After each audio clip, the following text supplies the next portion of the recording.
안녕하십니까. 박용우 목사입니다.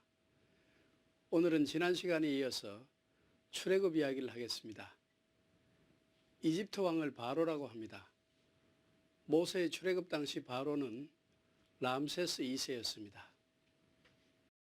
하나님께서는 바로의 마음을 강팍하게 해서 이스라엘 백성들을 쉽게 출애굽시켜주지 않게 했습니다.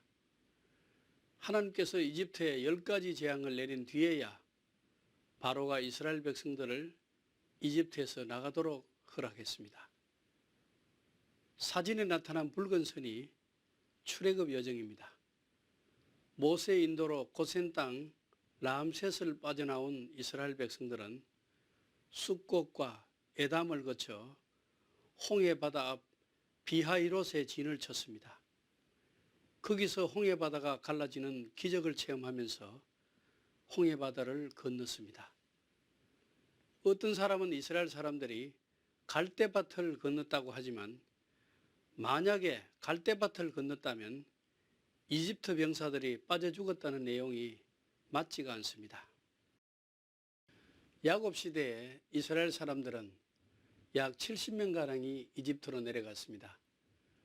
그러나 한 400년 동안 거기서 생활하면서 출애굽 당시에는 전쟁에 나갈 수 있는 남자 장정만 60만 명 이상이었다고 하니 거기에다가 어린아이와 여자들과 노인들을 합치면 그 숫자는 엄청나게 많았습니다.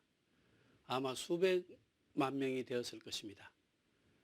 하룻밤에 이 수백만 명이 홍해를 건너자면 홍해 바다의 넓이도 상당한 크기로 갈라졌다고 생각이 됩니다.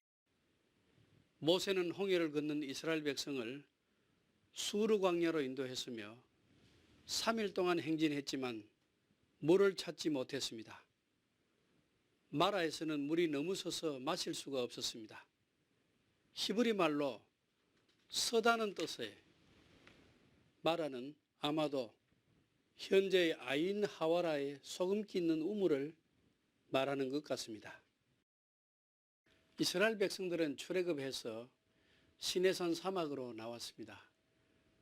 그 지중해 시내산 사막의 기후는 여름에는 대단히 더웠습니다. 찌는 듯한 햇살 때문에 상당히 더웠고 밤에는 또 상당히 추웠습니다. 낮과 밤의 일교 차이가 대단히 심한 곳이었습니다.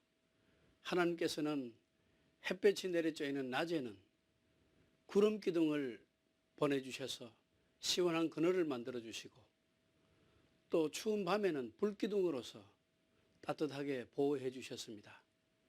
사막에 물이 없을 때는 사막의 반석에서 세민하게 해서 물을 주셨고 또 배고프고 피곤할 때에 하나님께서 만나와 메추라기를 주셔서 그들에게 먹여주셨습니다.